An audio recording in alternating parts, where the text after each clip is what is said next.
Professore, lei ha fatto proprio bene a rivolgersi a noi. Sulla serietà e la professionalità della nostra agenzia lei non deve avere alcun dubbio. La nostra famiglia ha un'antica tradizione che risale al Risorgimento. Epoca che le è molto cara, a quanto vedo. Che te frega? Che te frega?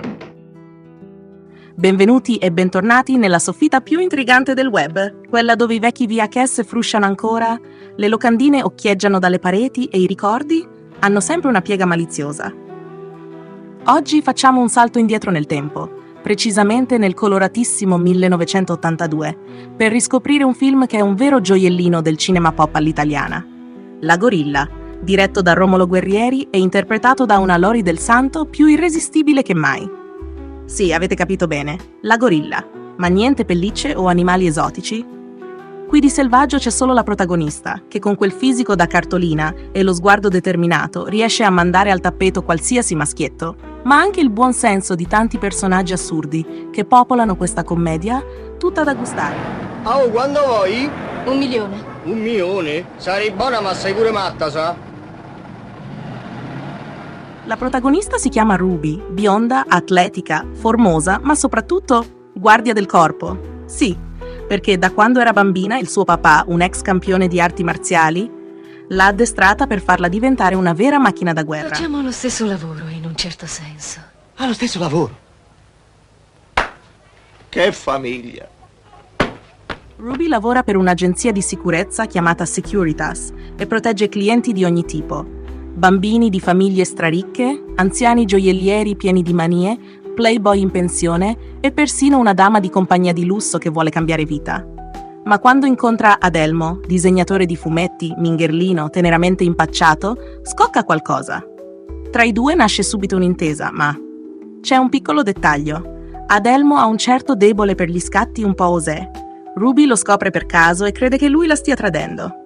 Da lì partono una serie di equivoci, litigate, inseguimenti, gelosie, il tutto condito da scene assurde e personaggi al limite del grottesco. Beh, certo avrei dovuto capire subito che sei un artista.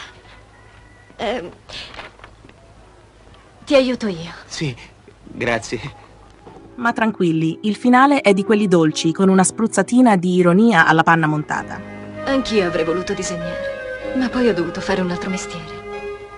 Va bene, qual? Ah, sì, certo. Il film è diretto da Romolo Guerrieri, veterano del cinema di genere, ed è un vero concentrato di volti noti della commedia all'italiana di quel periodo. Tullio Solenghi interpreta il tenero Adelmo, Gianfranco D'Angelo è il padre di Ruby, e poi ci sono Giorgio Bracardi, Franca Stoppi, Maria Grazia Bon, Ugo Fangareggi e un sosia spassoso di Roberto Benigni, il ventriloquo Mireno Scali.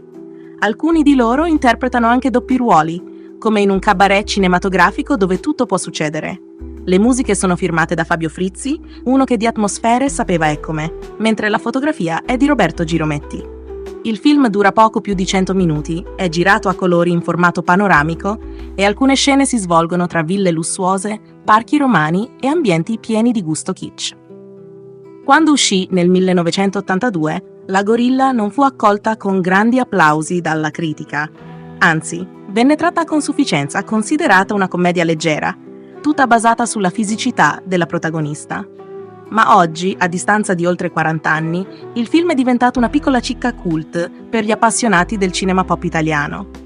Non sarà un capolavoro, ma è una fotografia sincera di un'epoca in cui le commedie erano colorate, piene di facce familiari e battute che oggi fanno sorridere con un po' di nostalgia. E parlando di protagoniste, Lori Del Santo nel 1982 era nel pieno del suo successo. Dopo l'esordio da valletta al Festival Bar e alcune apparizioni in pellicole con registi importanti, aveva trovato il suo spazio ideale nel cinema leggero e nelle trasmissioni TV. Proprio quell'anno partecipa anche a Vogue la Foca con Bombolo, posa per riviste patinate e di lì a poco diventerà la mitica bigliettaia di Drive-In. Una carriera esplosiva, ma sempre con un tocco ironico e disinvolto, che Lori ha saputo portare avanti con intelligenza e tanta autoironia. Pare che in quel periodo, durante una vacanza sullo yacht del magnate Adnan Khashoggi, abbia ricevuto persino un rubino da sogno. Altro che guardia del corpo. La nostra Ruby faceva impazzire persino i miliardari. Tra le scene più memorabili del film, ovviamente, c'è quella classica della doccia, dove Ruby si lascia andare sotto i getti d'acqua. Ma più che ammiccare, il film gioca sulla caricatura e sul grottesco. È pieno di personaggi sopra le righe, battute strampalate e momenti da teatro dell'assurdo. Memorabile è anche Giorgio Bracardi nel ruolo del preside pazzo che urla «Che tre freca!»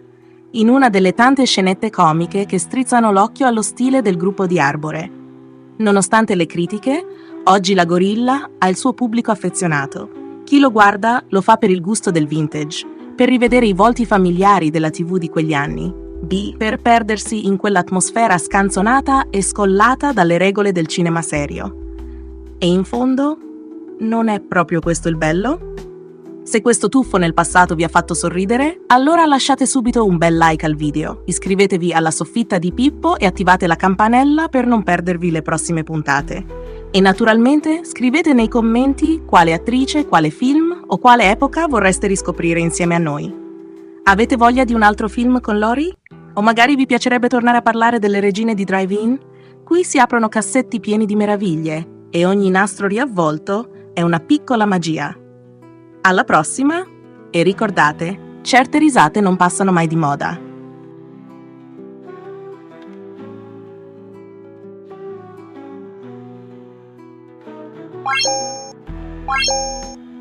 Wow.